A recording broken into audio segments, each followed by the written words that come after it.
बिस्मिल्लाहिर्रहमानिर्रहीम।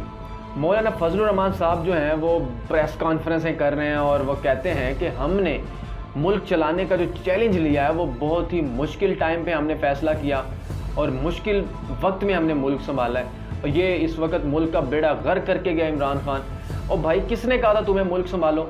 मुल्क को जो अगर इमरान खान चला रहा था, अगर वो गलत चला रहा था तो उसको चलाने देते। आखिरी 1 साल था तो उसको चला लेने देते, उसको शौक पूरा कर लेने देते। अगर उसकी पॉलिसियाँ गलत थी, अगर वो मुल्क को खा रहा था तो वो उस वक़्त आपसे बेहतर तरीके से मुल्क चला रहा था। अगर इमरान खान अगर ये हालात पैदा कर देता जो आपने इस वक्त किए हुए हैं, तो फिर हम उसके ख़िलाफ़ आवाज़ बुलंद करते और आपको कहते कि आप आएँ।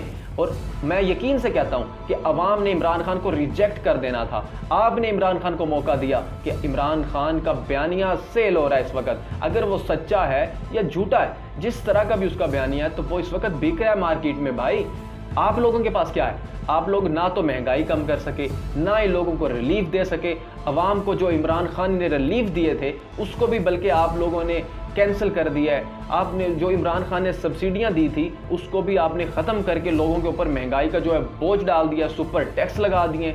आप लोग क्या करना चाह रहे हैं? हाँ, इस वक्त अगर आप लोगों को ये लग रहा है कि फ़ैसला मुश्किल था, आप लोगों के पास आवाम चल के नहीं गई थी कि आओ आकर हुकूमत संभालो, और इमरान खान ने हमें ज़लीलो ख्वार कर दिया है। और भाई, और उधर से शहबाज शरीफ साहब क्या कहते हैं कि हमें जी मुश्किल वक्त में हमने मुल्क संभाला है। भाई किसने कहा था तुम्हें मुल्क संभालो आके?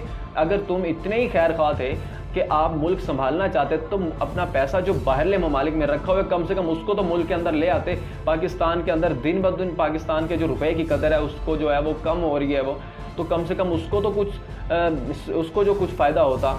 अब आपको सिर्फ़ और सिर्फ एक आपकी ख्वाहिश थी कि आपका नाम जो है उस फहरिस्त में लिखा जाए जहां वज़ीर आज़मों का नाम लिखा जाता है। आपकी ख्वाहिश थी कि आपके जो केसेस हैं उनको ख़त्म किया जाए। आप लोगों के पास और कोई आप लोगों की ना तो आपकी आवाम से मोहब्बत थी, ना ही आप आवाम के कोई खैर ख्वाह बनकर आए हैं। आप लोगों को पता था, आप लोगों को इम्पोर्ट किया गया है और आपने कहा ठीक है, आपको अगर लाया जा रहा है तो आप अपने काम भी उसके साथ निकलवाएंगे।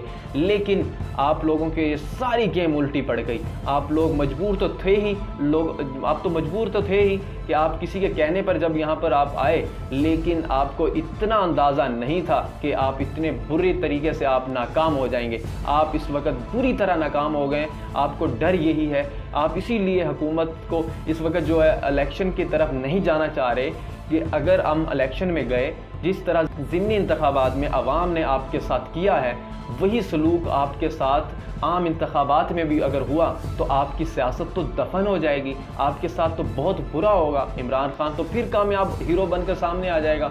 इस वक्त इमरान खान जो है वो लोगों के दिलों में बस चुका है। एक लोगों के दिलों में जो एक मोहब्बत होती है एक लीडर की, वो जो लीडर की मोहब्बत होती है, लोग उससे भी बढ़कर उससे मोहब्बत कर रहे हैं। एक अकीदत की हद तक लोग जो है वो लीडर से, इमरान खान से मोहब्बत करते थे, वो अब उस मोहब्बत से भी आगे बढ़ चुके हैं। एक ये हम अब इसको झुठला नहीं सकते कि आपकी सियासत ख़त्म हो चुकी है, और किसने की है वो भी आप लोग अच्छे तरीके से जानते हैं।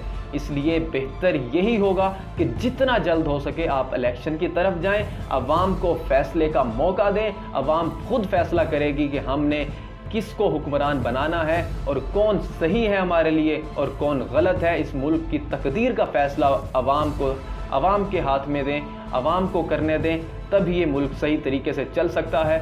मुल्क का बेड़ा गर्क करके रख दिया आपने, इसलिए जल्द से जल्द इलेक्शन करवाएं ताकि अवाम को भी आसानी हो और मुल्क की जो डेवलपमेंट के काम हैं वो भी ताख़ीर का शिकार हैं, उसमें भी पेशरफ्त हो। अपने मेज़बान राव अब्दुल्ला को इजाज़त दीजिए। बहुत जल्द एक नए प्रोग्राम के साथ मुलाकात होगी। अगर आपको वीडियो अच्छी लगी, हमारे यूट्यूब चैनल और फेसबुक पेज को लाइक करें। अल्लाह हाफ़िज़।